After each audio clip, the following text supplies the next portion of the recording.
sometimes we appreciate the sunrise more because it goes in so fast just like that. And if you don't catch it in a perfect day, like today's a bit cloudy, you might not get it, you know? So if you do catch a really good one, something you really appreciate.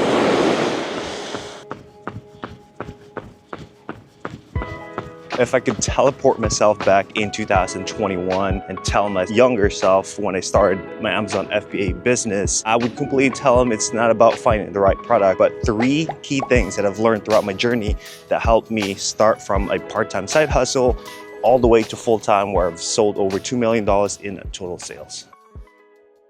I say the beginning is the hardest. When you first got to start Amazon, it's kind of like going to the gym or running. If you're not in shape, you know, when you first go to the gym, you're going to be very sore the next day. Or if you go for, you know, a long run, your legs are going to be sore because you're not conditioned to it. So in terms of thinking of Amazon, the biggest thing is, you know, getting ungated, getting approved to sell this name brand products, like for example, like Nike. Second one is you got to learn how to ship products after you source them, right? Sourcing is also important. So there's a lot of moving parts in the beginning. So there's a lot of uphill battle from the start. And this is also where a lot of people quit at the same time because it's the hardest. Once you get over that hump, that's where actually things gets a bit better. You learn from your mistakes, so on and so forth.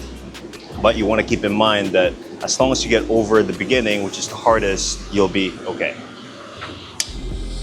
You kind of just have to see it as a brand new skill, and that's literally what it is. If you've never done business, it is a skill that you have to learn, and I had to do it myself because I've never had business experience when I started. I was selling cars, then I jumped into this, but I did it part-time. I kind of treated it as a university, you know, like in terms of tying into the longevity mindset, which we're gonna go over in detail in part 3 here. Is I was seeing as I was going to a 4-year, you know, business school, right? I wasn't expecting things to click immediately, even though there were other people in the community that might have shared a screenshot. They were selling over 100,000 sales their first, you know, 2-3 months. And I'm like, wow, like how can I do that? But I've already set up my mindset that I'm not gonna be one of those person. If I do, great, but I didn't have that expectation because I knew that coming in, just like I played sports when I was young, things didn't pick up immediately. It might take a little bit. That's why, you know, we gotta practice and things like that. So in terms of Amazon, I was sourcing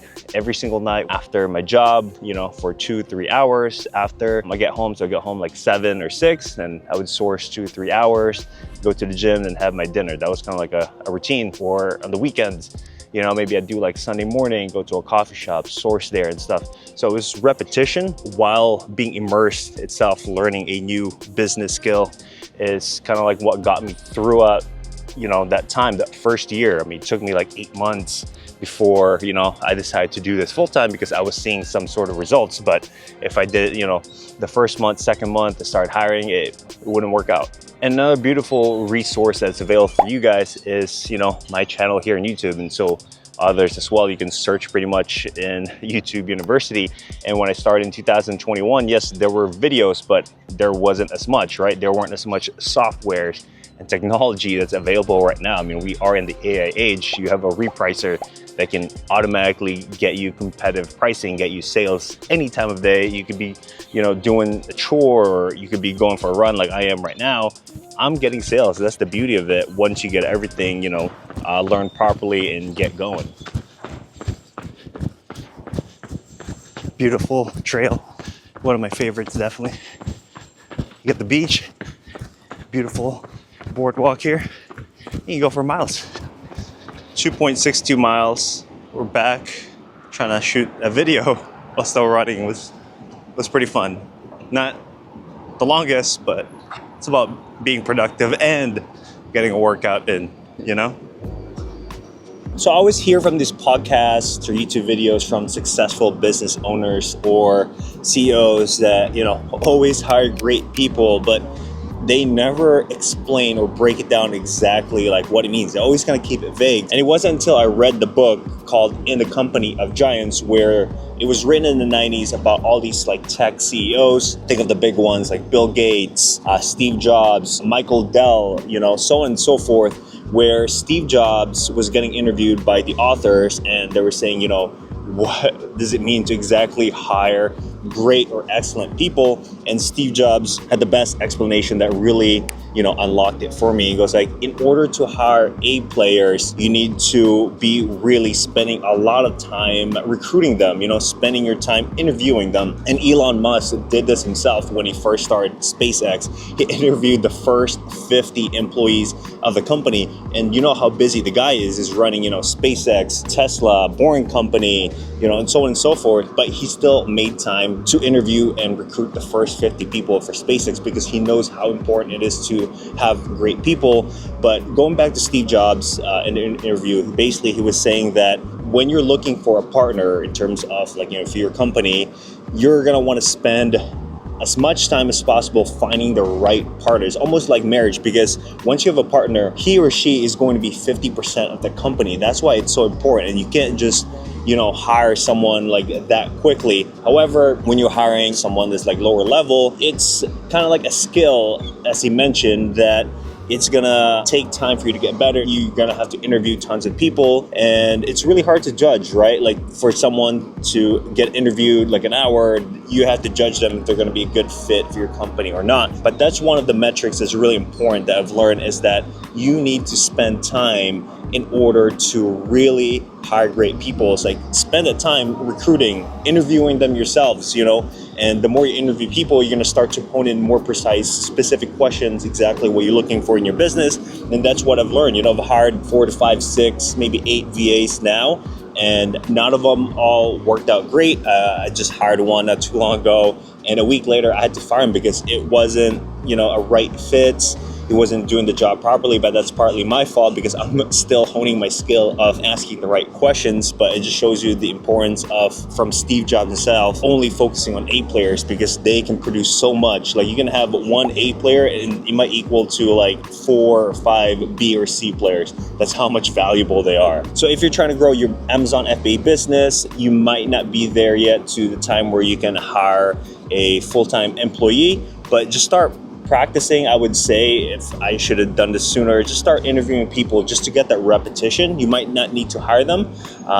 One website that I use for the longest time is called Online Jobs PH, specifically oversee employees from the Philippines, just because everyone speaks English there. They've done some sort of Amazon training, so it's a good way to get started. But I would say, if let's say you were planning to hire in January, maybe like October, do some interviews, schedule some interviews there, start a job post and stuff like that. You'll slowly find some questions that it will stick to you that you want to ask to these people. One of my favorite is, what is your favorite book? I like that question because it tells me a lot of who they are as a person, right? Because reading books, especially nowadays, requires tons of long span attention. And if someone doesn't read, I'm not judging or anything, but it gives you a glimpse. They might not have a long-term vision. That's just like my own vetting process. It's definitely going to change throughout time, but currently I find that to be a good metric in terms of the people like I'm interviewing. And yeah, you'll find your own niche or question that you'll ask that will give you, all right, this is like who I'm looking for. This is my type of people. One thing you will appreciate when you have great employees is, for example, if you're an Amazon FBA business, is when you are traveling, for example, is you can still have leads they can purchase, especially if you're doing wholesale or online arbitrage, for example. And I can just purchase products, and I know that my employees have vetted it, have done the sourcing, the analysis and stuff like that. It saves me tons of time. Of course, I've trained them, right? Like what to look for, what to avoid, and I've put in the investment in them because those things compound as well. One of my employees has been with me for more than 2 years now, so she knows pretty much what kind of products we need to source. And being able to just travel, wake up, open my laptop, and knowing this product's here I can just buy, it saves me tons of time knowing that we're still running the business and can pretty much work anywhere. That's the beauty of it. Like, I'm here, at a coffee shop called Joe and the Jews, and I'm just chilling out here and I'm about to purchase some products for Amazon. So the last part here is talking about having that longevity mindset. I'm going to go see a bunch of CEOs here in Kaseya Center in Miami, and a lot of them have been on their field for 10, 15, 20 years, and they've truly mastered it, learned a lot of lessons. And one of my inspiration is Jeff Bezos, and I've started recently reading, his letters to his shareholders that he comes out with since the company had went public in the 90s, and he always referred to it as like day one. Even though he was writing letters, in like 2016, 2017, he was still referring at Amazon as day one company because he's got that longevity mindset. He's not worried about what the current stock is because that was something that they had worked on, maybe a quarter ago or a year ago. What they're working on right now is basically for the future. So just having that longevity mindset and not worrying about where you are currently, but where you're going to be is a really important mindset shift that the Amazon FBA business you're doing is not short term. It's something that you're going to do for a long term. You're not here to just be in and out, because a lot of Amazon sellers have come and gone since it started in 2021. Is long-term thinking. That is a giant lever. I once asked Warren Buffett, why don't more people copy your investment strategy? It's not that difficult to understand in principle. And he said, oh, Jeff, that's easy. My approach is a get rich slowly scheme. People don't like those. If you can think in terms of 7 years instead of 3 years, and you can defer gratification and think long term, that will give you a head start against all of your competitors, because most people can't. So now you've seen the beginning of an Amazon FBA business. It is chaotic. Success hinges on endurance, surrounding yourself with expertise, and maintaining a long-term view. Don't try to build this empire alone. The greatest entrepreneurs understood that they didn't have to reinvent the wheel. They learned from those who succeeded before them. As Amazon's founder, Jeff Bezos, famously said, "We stood on the shoulders of Sam Walton." And Walton is the founder of Walmart, laid the groundwork for the retail store empire blueprint, and Bezos took this knowledge and scaled it in the e-commerce world. And you can do the same, You don't need to spend months figuring out what a BSR is or product research through expensive trial and error. You just need the right expert guidance delivered straight to you. And this is why I have my exclusive newsletter that I only send out to my loyal audience. Every week, I send out the exact step-by-step strategies, tool recommendations, and insights, helping you stand on the shoulders of our collective Amazon FBA experience. So don't wait, learn what works, start building your business today. The link is below in the video, so make sure you sign up. Until the next one, peace.